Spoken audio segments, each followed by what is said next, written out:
दोस्तों, स्वागत है आप सबका आज की इस पोस्ट में, जिसमें हम आज पढ़ेंगे एक ऐसी स्टोरी जो आपको आपकी लाइफ का जीने का तरीका बदल देगी। तो चलिए शुरू करते हैं। दोस्तों, किसी ने क्या कमाल की बात कही है कि दुनिया ने जब जब जोर लगाया मेरी कश्ती डुबोने को, ऊपर वाला खुद आया मेरी नया पार लगाने को। तो कहानी शुरू होती है कि एक राजा ने भगवान का एक सुंदर मंदिर बनवाया और उसमें एक पुजारी को पूजा करने के लिए रखा। काफी समय बीत गया, राजा की भी उम्र हो गई थी और पुजारी की भी उम्र हो चली थी। लेकिन राजा का एक नियम था कि वो हर सुबह अपने सैनिक के साथ एक फूलों की माला भिजवाया करता था और उस माला को पुजारी जी भगवान श्री कृष्ण को चढ़ाया करते थे। उसके बाद जब राजा भगवान के दर्शन करने आया करते थे, तब पंडित जी उस माला को भगवान के गले से निकालकर राजा के गले में डाल दिया करते थे। ये लगभग रोज की दिनचर्या बन गई थी। पुजारी जी बूढ़े हो चले थे और राजा भी बूढ़े हो चले थे। एक दिन राजा की तबीयत खराब हो जाती है, तो राजा ने माला सिपाही के हाथ भिजवाते हुए सिपाही से कहा कि पंडित जी कहना कि आज हमारी तबीयत ठीक नहीं है, तो आज हम आ नहीं पाएंगे, तो आज हमारा इंतजार न करें। उसके बाद सिपाही ने माला जाकर पुजारी जी को दे दी और सारी बात पंडित जी को बताई। पंडित जी ने भी माला को श्री कृष्ण को चढ़ा दी। तो उसके बाद पंडित जी ने सोचा कि इतने साल गुजर गए कि भगवान की इस माला को हमेशा राजा जी को ही पहनाई है, लेकिन आज तक मैंने कभी इस माला को कभी खुद नहीं पहना। तो हो सकता है कि जरूर यह प्रभु की इच्छा है कि इतने सालों में आज मौका मिला है कि प्रभु की इस माला को मैं अपने गले में पहन पाऊं। तो ये तो परंपरा ही थी कि प्रभु की वह माला तो निकलती ही थी, तो इस बार पंडित जी ने वह माला अपने गले में डाल ली। लेकिन तभी सिपाही दौड़ते हुए आया और बोला कि महाराज को वहाँ कुछ ठीक नहीं लग रहा है, तो राजा साहब मंदिर की तरह ही आ रहे हैं, आप तैयारी करना शुरू कीजिए।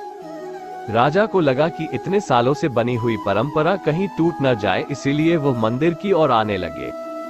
जैसे ही पंडित जी ने ये सुना, उन्होंने तुरंत माला गले से निकल और भगवान को पहना दी।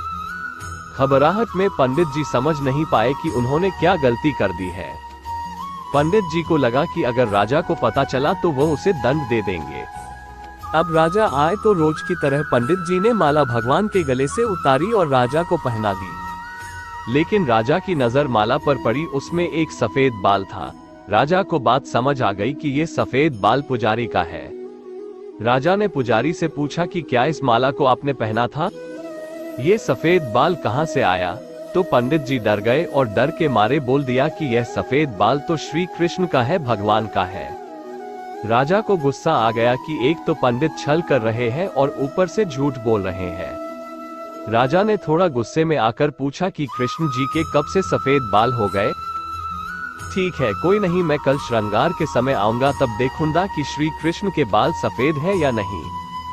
और याद रखना पंडित, अगर बाल काले निकले, सफेद नहीं निकले, तो कल के कल आपको इस छल के लिए मृत्यु दंड दिया जाएगा। और राजा गुस्से में तमतमाते हुए वह से चले गए।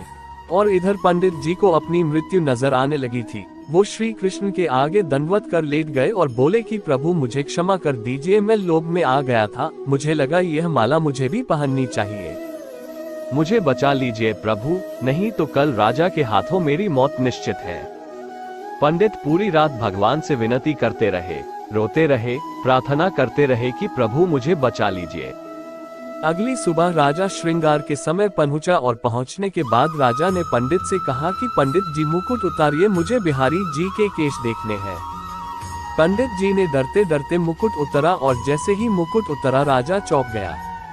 श्री कृष्ण की मूर्ति के बाल सफेद थे, लेकिन राजा को लगा कहीं ऐसा तो नहीं कि पुजारी फिर कोई छल कर रहा है, कहीं इसने अपने जान बचाने के लिए बाल रंगवा तो नहीं दिए। तो बाल की जांच करने के लिए वो बाल तोड़ने लगे और जैसे ही राजा ने बाल तोड़े, मूर्ति में से खून बहने लगा। राजा यह देखकर भगवान के चरणों में गिर गए, क्षमा मांगने लगे कि क्षमा कर दो भगवान, मुझसे बहुत बड़ा पाप हो गया, मैं शक में इतना अंधा हो गया कि मैं सही गलत भी भूल गया। तभी मूर्ति में से आवाज आई कि राजा, तुमने मुझे सिर्फ मूर्ति माना, इसीलिए मैं आज से तुम्हारे लिए सिर्फ मूर्ति हूँ।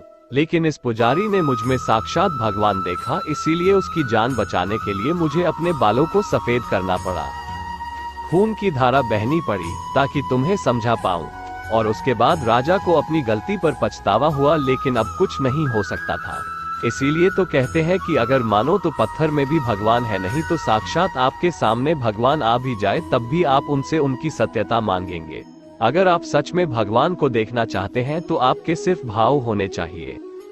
ऊपर वाले पर बिना किसी शर्त के विश्वास रखो और अपने कर्म को निरंतर करते रहो, ऊपर वाला आपको उसका फल अवश्य देगा। तो उम्मीद है आपको ये कहानी पसंद आई होगी। तो आपको क्या लगता है जो राजा ने किया, क्या वह सही था? क्या एक राजा होने के नाते उसके पास सत्य की पहचान करने का कोई और रास्ता भी था?